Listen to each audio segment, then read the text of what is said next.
Restaurant season is presented to you by Happy Chef, the reservation system you own. Create a free unlimited account on happychef.cloud. Every exceptional restaurant has a story, but behind the dining room, the dishes and the reviews are hundreds of decisions about money, people, design, ambition, and survival. Restaurant season tells those stories, one chapter at a time. This season, opening a restaurant. Let's begin. Episode 5, Everything We Added. Emma's opening speech lasted 9 minutes. By the end of it, the drill near the kitchen had stopped, the room was quiet, and 20 people who had never worked together were looking at her as if Luna already existed. For the first hour of training, that was almost true. Sophia moved through the practical things first. Entrances, exits, lockers, fire procedures, schedules, staff meal, breaks, who called whom when somebody was sick. Some of the answers were temporary. The lockers had not arrived. Staff meal would happen in the dining room until the kitchen was fully commissioned. The schedule for the second week depended on the inspection. Nobody seemed bothered. They had all joined a restaurant before it opened. Improvisation felt like part of the job. Then Emma stood beside table 14 and began talking about service. This was the part she had spent years imagining. She showed them where a server should stand when speaking to 2 guests rather than 4. She explained why water should be refilled before the glass was empty, but not every time someone took a sip.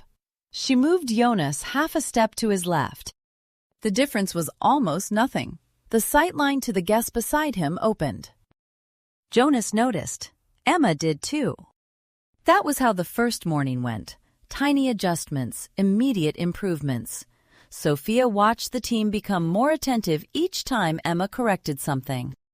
It was difficult not to admire. By lunch, the contractors had taken over the front half of the room, so training moved toward the bar. Layla unpacked the 6 wine glasses she had brought on the first day, then another box that had arrived that morning.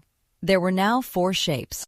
1 for sparkling, 1 for aromatic whites, 1 for the main white and lighter red program, 1 larger bowl for structured reds.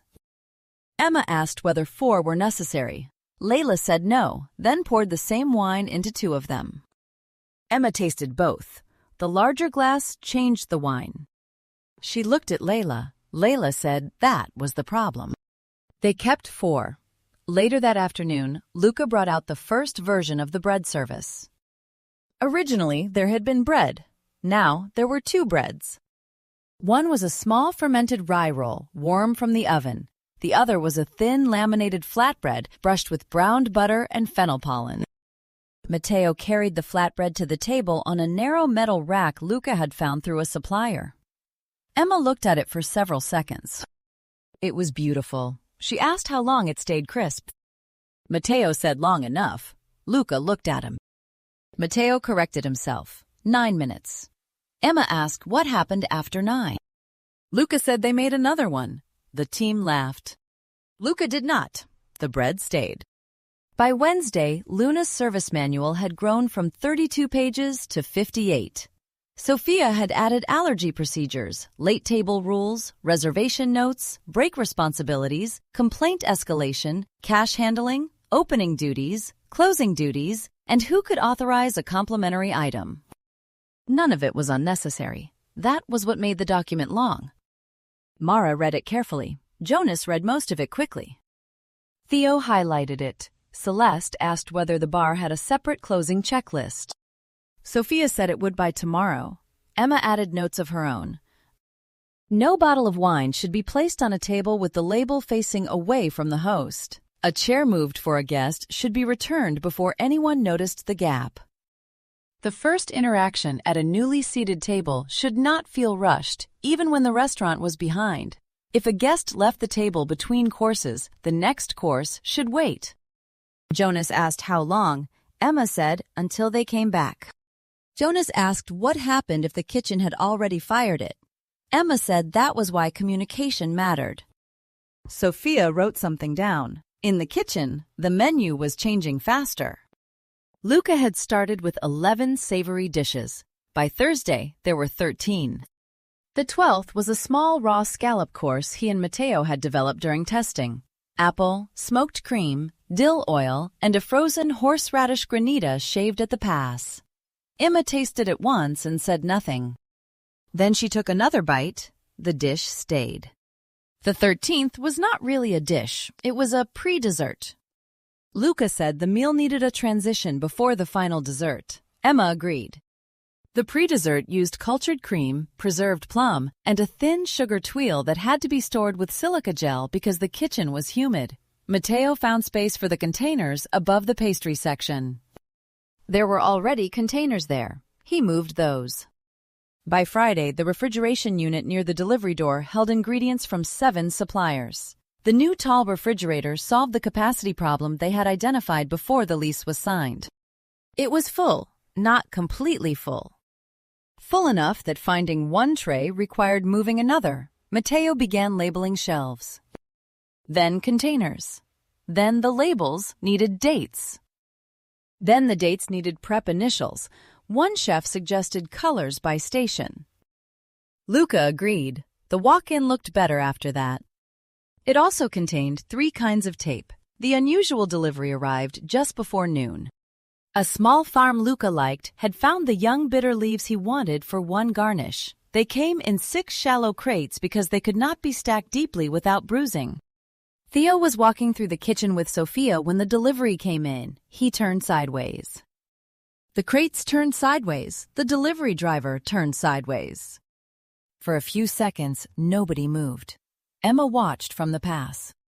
She remembered the wall Luca had wanted to move in episode 2. Nobody mentioned it. The crates found a place in the corridor until the prep team could wash them. Training continued around them. The first full-service rehearsal happened on Saturday. No guests yet. Half the team sat at tables while the other half served. Then they switched. The first run was bad. Not disastrously bad. Glasses appeared at the wrong time. A bread rack reached a table after the first course. 2 servers asked the kitchen the same question. Jonas forgot which seat had the vegetarian menu. Theo carried 3 plates when the service standard called for 2 on that route. Emma stopped him before he reached the table. She showed him why. The turn near the bar was too tight with 3. Sophia looked at the route. The pinch point from the floor plan had become a person holding plates. Theo went back and carried 2. They ran the sequence again. It improved. Emma moved through the room correcting details before they hardened into habits. She noticed that Mara waited for guests to finish speaking before presenting wine. She noticed Celeste placing a cocktail napkin a centimeter too far from the base of the glass. She noticed Jonas speeding up when he felt behind. She slowed him down. When the second rehearsal ended, the room looked better. The team felt better. That was enough to make the diagnosis obvious. They needed practice. So they practiced harder. On Monday, Luca asked the kitchen team to arrive at 8 instead of 9. There were components for the scallop dish that had not been ready during rehearsal. The rye dough needed more time. The pre-dessert tuile had broken in the humidity. The sauce for the lamb needed to reduce before lunch testing. Nobody objected. Opening was close. On Tuesday, they came at 7:30. Matteo was already there. On Wednesday, Mireille emailed Emma the first pre-opening payroll report. There were 6 hours of overtime in the kitchen. Emma noticed the total, then the names. Matteo had 2 of them. She asked Luca whether something had gone wrong. Luca said no. They were getting ready. Emma accepted that. In the dining room, Sophia added a 15-minute briefing before every rehearsal. There were too many changes to assume everyone had heard them. The scallop course now came before the fish for tasting menu guests, but remained optional a la carte. Layla had changed the pairing. The flatbread came with the first drink, not the first food. Allergy notes had to be repeated verbally at the pass. Complimentary sparkling water could be offered when a table waited longer than expected, but only after a manager knew why they were waiting. Jonas asked how long longer than expected was. Sophia said they were still deciding. Emma said the guest usually decided first. That went into the document too. The service manual reached 76 pages. Sophia printed fewer copies. By Thursday, the team could execute the room beautifully when Emma was standing in it. That mattered. It also meant they increasingly looked toward her when something unexpected happened. During one rehearsal, Mara asked Sophia whether table 12 could have the rye bread without the flatbread because of an allergy. Before Sophia answered, Emma did. Yes, but change the butter too. The answer was correct. Mara thanked her. Sophia said nothing. Later, Jonas asked whether a guest arriving 20 minutes early could be seated at the bar if their table was technically ready. Emma answered from across the room. Yes, if Layla was comfortable with the bar load.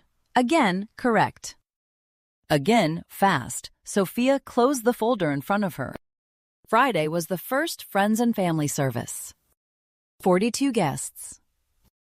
Not 44. Emma had insisted on leaving one table empty, so the team had somewhere to recover if something went wrong. Sophia called that sensible. Luca called it too fewer people to feed. Nobody argued. At 5:30, the restaurant looked finished for the first time. The last contractor had left that afternoon. The floor was clean. The host desk was installed. The wall lights were dimmed. The 4 wine glasses were polished and lined behind the bar. The kitchen refrigeration hummed behind the door. For several minutes, Emma stood near the entrance and listened. Luna had a sound now. Not the sound she had imagined exactly. Something denser. More human. At 6, the first guests arrived. Friends, former colleagues, one of Daniel's business partners, Annika's sister, 2 chefs Luca knew, Mara's husband, people chosen because they would forgive mistakes and notice them. Jonas greeted the first table too quickly. Emma caught his eye. He slowed down. Layla poured the first glass of sparkling wine. Mara waited half a second before approaching. Emma saw it. For the first hour, Luna worked. The bread reached tables warm. The rye rolls were better than they had been in testing. The scallop dish landed quietly and came back empty. One guest photographed the flatbread rack before touching it. Emma saw Luca see that. He tried not to smile. At table 8, a guest asked whether the browned butter on the flatbread could be served on the side. Jonas looked toward Sophia. Sophia said no, then offered the rye instead. The guest was happy. A small decision. No Emma. Sophia noticed that too. At 7:15, the first problem arrived, disguised as a compliment.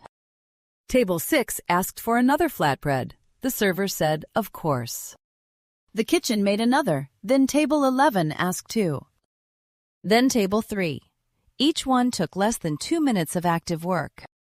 None of them seemed important. At 7:23, the scallop station ran low on prepared granita. Matteo started a second batch. At 7:26, a vegetarian tasting menu reached the pass without the allergy marker clipped to the ticket. Luca caught it. At 7:28, the printer produced 4 tickets almost together. Then 3 more. The reservation plan was doing exactly what it had been designed to do. Guests had arrived in waves small enough for the dining room to remain calm. The kitchen did not experience the waves as small.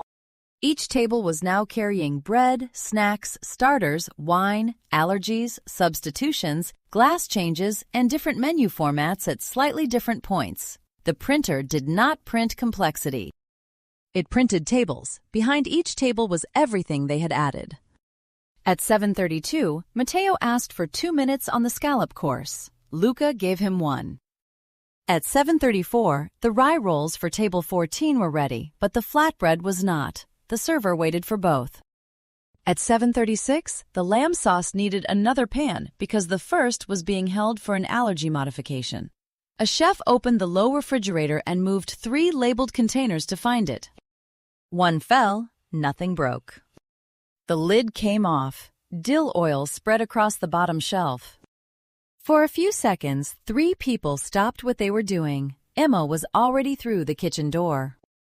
She took towels from the sink, moved the affected containers to the prep bench, told Theo to bring a clean tray, then asked Luca which table could wait longest without feeling it. Luca said 12. Emma returned to the dining room. Table 12 had finished the wine pairing with their previous course. She asked Layla for a small pour of something off-list they had tasted during training. Layla understood immediately. Mara brought the glasses. Emma told the table they had something she wanted them to try before the next course. It looked intentional. The guests loved it. In the kitchen, the shelf was clean before they finished the wine. The next course followed. Emma had bought Luca 6 minutes without asking the room to feel delayed. It was exactly the kind of thing she was exceptional at. The service recovered. For 4 minutes. Then the printer started again. At 7:45, 2 tables were ready for scallops, 3 for fish, 1 for the vegetarian course, and 2 needed bread replenished. At 7:47, the flatbread station was making replacements instead of the bread for newly seated guests. At 7:48, Matteo said he needed more room. There was no more room. The cold bench was full. The corridor held empty delivery crates they had not yet taken downstairs. One cook was plating on a tray balanced partly over a sink. Luca asked where the lamb garnish was. Nobody answered. He asked again. A chef opened the tall refrigerator. 3 containers came out before the right one. In the dining room, nothing looked wrong. Jonas was pouring water. Mara was clearing table 8. Layla was explaining a wine from the Loire. Sophia was at the host desk with 2 more parties due in the next 10 minutes. Emma stood between the dining room and the kitchen. From one side, Luna was working. From the other, it was running out of places to put the work. The printer produced another ticket. Then another. Luca looked at the rail. Nobody spoke for a moment. The printer continued. Luca said, "Stop seating." Sophia looked at Emma. Through the front window, the next guests were already outside.